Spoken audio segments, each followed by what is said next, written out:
നമസ്കാരം. +1 ഫിസിക്സ് ക്ലാസ്സിലേക്ക് സ്വാഗതം. System of particles and rotational motion എന്ന 7th ചാപ്റ്റർ ആണ് ഇന്ന് ഡിസ്കസ് ചെയ്ത് തുടങ്ങുന്നത്.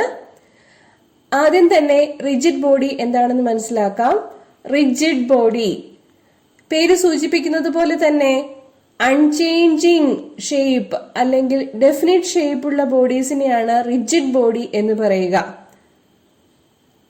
റിജിഡ് ബോഡി മൂവ് ചെയ്യുമ്പോൾ അതിനിടയിലുള്ള പാർട്ടിക്കിൾസിന്റെ ഡിസ്റ്റൻസ് ഒരിക്കലും വ്യത്യാസപ്പെടുകയില്ല. രണ്ട് തരത്തിൽ റിജിഡ് ബോഡിയുടെ മൂവ്മെന്റ് വിശദീകരിക്കാൻ സാധിക്കും: translation motion and rotation motion. Translation motion എങ്ങനെയാണെന്ന് മനസ്സിലാക്കുവാൻ വേണ്ടി ഒരു ഡെമോൺസ്ട്രേഷൻ കണ്ടോളൂ. ഇവിടെ ഒരു ചരിവ് പ്രതലത്തിൽ കൂടി റിജിഡ് ബോഡി മൂവ് ചെയ്യുന്നതാണ് കാണിച്ചിരിക്കുന്നത്. P1 P2 എന്നിങ്ങനെ രണ്ട് പാർട്ടിക്കിൾ പൊസിഷൻ കാണിച്ചിട്ടുണ്ട്. റിജിഡ് ബോഡി മൂവ് ചെയ്യുന്നതിനനുസരിച്ച് P1 P2 പാർട്ടിക്കിൾസിന്റെ വെലോസിറ്റിക്ക് വ്യത്യാസമൊന്നും വരുന്നില്ല. Okay, the points P1 and P2 move with the same velocity as the block of mass moves. Okay, അപ്പോ പാർട്ടിക്കിൾ പൊസിഷന് വ്യത്യാസം വരാതെ ഉള്ള മൂവ്മെന്റിനെയാണ് ട്രാൻസ്ലേഷണൽ മോഷൻ എന്ന് പറയുന്നത്. ഇനി നമുക്ക് റൊട്ടേഷണൽ മോഷൻ മനസ്സിലാക്കാം. റൊട്ടേഷണൽ മോഷന് രണ്ട് എക്സാമ്പിൾസ് കാണിച്ചിരിക്കുന്നത് സീലിംഗ് ഫാനിന്റെ മോഷൻ, അതുപോലെ പോട്ടേഴ്സ് വീൽ. പോട്ടേഴ്സ് വീൽ എന്നാൽ കുശവന്റെ ചക്രം.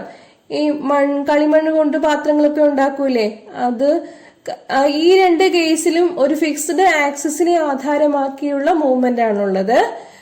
These examples show the rotational motion of a rigid body about a fixed axis. Okay, കുറച്ചുകൂടി വ്യക്തമായി മനസ്സിലാക്കാൻ ശ്രമിക്കാം. ഒരു ഫിക്സ്ഡ് ആക്സിസിനെ ആധാരമാക്കിയുള്ള റൊട്ടേഷൻ എന്ന് പറയുമ്പോൾ അത് Z ആക്സിസ് ആണെന്നിരിക്കട്ടെ.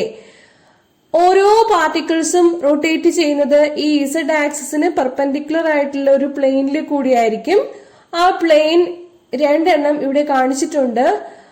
R1 റേഡിയസ് ഉള്ള ഒരു പ്ലെയിനും കാണിച്ചിട്ടുണ്ട്, R2 റേഡിയസ് ഉള്ള ഒരു പെർപെൻഡിക്കുലർ പ്ലെയിനും കാണിച്ചിട്ടുണ്ട്. ഓക്കെ, അപ്പൊ ഇതാണ് റൊട്ടേഷണൽ മോഷൻ എന്ന് പറയുമ്പോൾ. In the rotational motion of A rigid body about A fixed axis, every particle of the body moves in A circle which lies in a plane perpendicular to the axis and has its center on the axis. Okay, axis of റൊട്ടേഷനെ ആധാരമാക്കി അതിന് perpendicular ആയിട്ടുള്ള ഒരു പ്ലെയിനിൽ കൂടിയായിരിക്കും rigid body rotational motion നടത്തുമ്പോൾ പാർട്ടിക്കിൾസിന്റെ movement പറയുക. Translational മോഷനും rotational മോഷനും പറയുമ്പോൾ ആക്സിസ് ചേഞ്ച് ചെയ്യുന്നത് കൂടി പറയണം. ഒരു ഫിക്സ്ഡ് പോയിന്റിനെ ആധാരമാക്കിയുള്ള റൊട്ടേഷൻ നമുക്കറിയാം, പമ്പരം കറങ്ങുന്നത്. അതാണ് കാണിച്ചിരിക്കുന്നത്. Motion of A rigid body about A fixed point on the ground. ഒരു ടോപ്പിന്റെ മൂവ്മെന്റ്, പമ്പരത്തിന്റെ മൂവ്മെന്റ് കാണിച്ചിരിക്കുന്നു. ഇനി റൊട്ടേഷണൽ മോഷനും ട്രാൻസ്ലേഷണൽ മോഷനും ഒരുമിച്ച് വരുന്ന കേസ് നോക്കാം. ഒരു ബോള് ഇൻക്ലൈൻഡ് പ്ലെയിനിൽ കൂടി ഉരുണ്ട് താഴത്തേക്ക് വരികയാണ്. അപ്പൊ അവിടെ ട്രാൻസ്ലേഷൻ മോഷനും ഉണ്ട്, റൊട്ടേഷണൽ മോഷനും ഉണ്ട്. ബോൾ അല്ലെങ്കിൽ സിലിണ്ടർ എന്തെങ്കിലും ആയിക്കോട്ടെ, അവിടെ ട്രാൻസ്ലേഷൻ മോഷനും റൊട്ടേഷണൽ മോഷനും ഉണ്ട് ഇൻക്ലൈൻഡ് പ്ലെയിനിൽ കൂടി ഉരുണ്ട് വരുന്ന കേസിൽ. ഓക്കെ,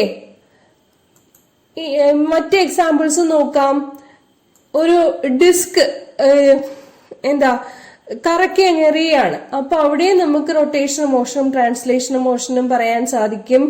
കാലുകൊണ്ടൊരു ബോള് സ്പിൻ ചെയ്ത് നീക്കുമ്പോ അവിടെയും ട്രാൻസ്ലേഷണൽ മോഷനും റൊട്ടേഷണൽ മോഷനും പറയാൻ സാധിക്കും. Okay, now let us discuss centre of mass. Centre of mass എന്നാൽ ഒരു ബോഡിയുടെ മാസ് മുഴുവൻ കേന്ദ്രീകരിച്ചിരിക്കുന്ന പോയിന്റ് ആണ്. ഏതാനും റിജിഡ് ബോഡീസും അവയുടെ സെന്റർ ഓഫ് മാസ് ലൊക്കേഷനും ടേബിളിൽ കാണിച്ചിട്ടുണ്ട്. ഇനി ഒരു 2 പാർട്ടിക്കിൾ സിസ്റ്റത്തിന്റെ സെന്റർ ഓഫ് മാസ് ഡിസ്കസ് ചെയ്യാം. P1 P2 എന്നിങ്ങനെ രണ്ട് പാർട്ടിക്കിൾസ് ആണ് എടുക്കുന്നത്.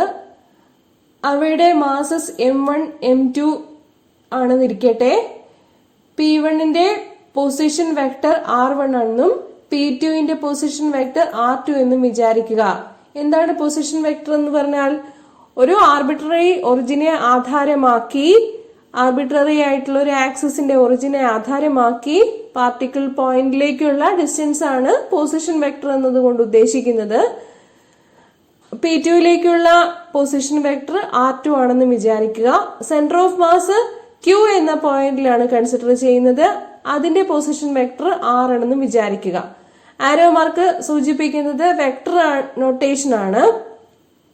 അങ്ങനെയാണെങ്കിൽ R എന്ന പൊസിഷൻ വെക്ടർ ഇങ്ങനെയായിരിക്കും: m1r1 plus m2r2 divided by m1 plus m2. m1 plus m2 എന്നത് ടോട്ടൽ മാസ് ആണ്. രണ്ട് പാർട്ടിക്കിൾ സിസ്റ്റത്തിന്റെ ടോട്ടൽ മാസ് ആണ് m1 പ്ലസ് m2. ഇനി ഇത് തന്നെ n പാർട്ടിക്കിൾ സിസ്റ്റം ആണെന്ന് വിചാരിക്കുക. എനി നമ്പർ ഓഫ് പാർട്ടിക്കിൾസ് ഉണ്ടെന്ന് വിചാരിക്കുക. അപ്പോ ഇതേ എക്വേഷൻ എക്സ്റ്റെൻഡ് ചെയ്താൽ മതി.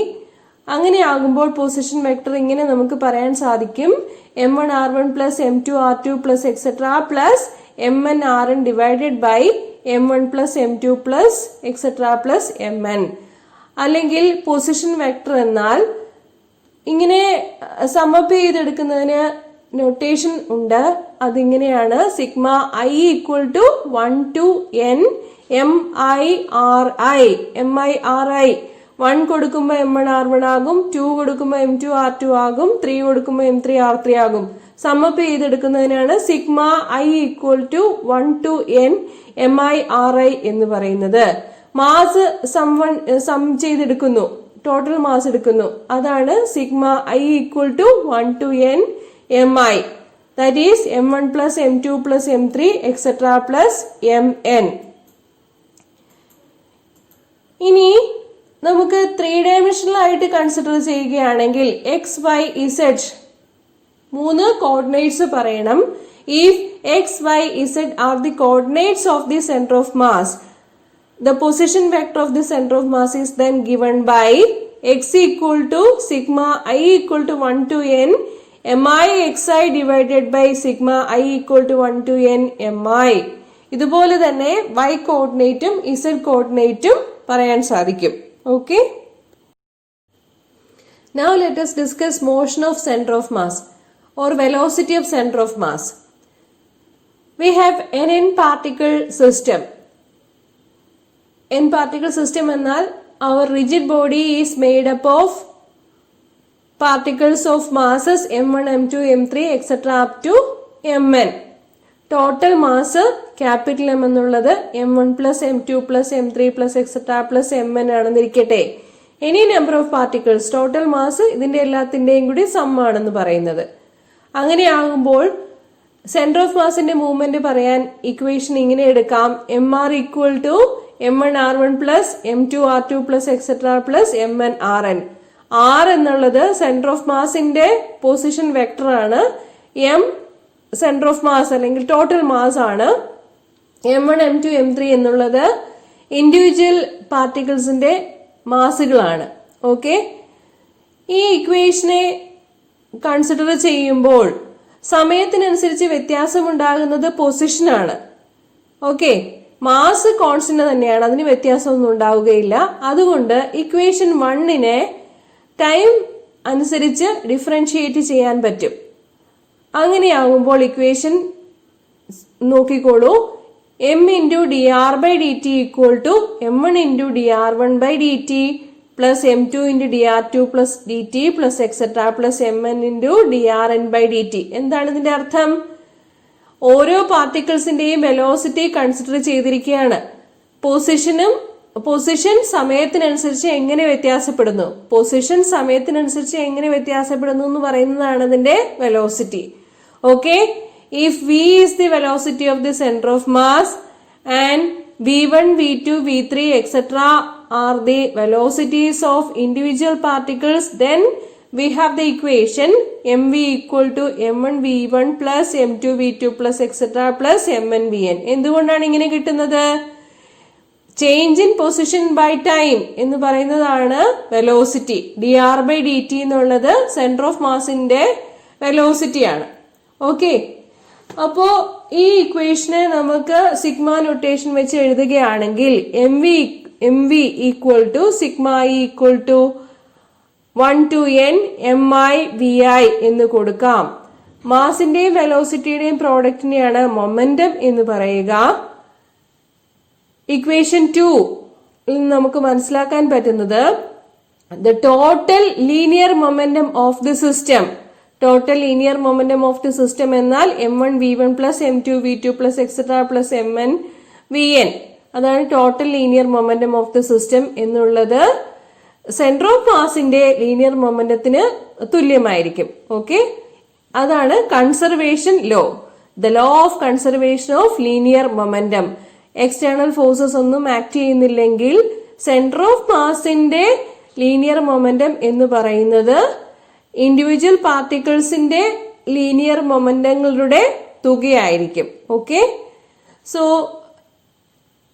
linear momentum conservation is discussed. From this we can conclude that the velocity of center of mass is a constant.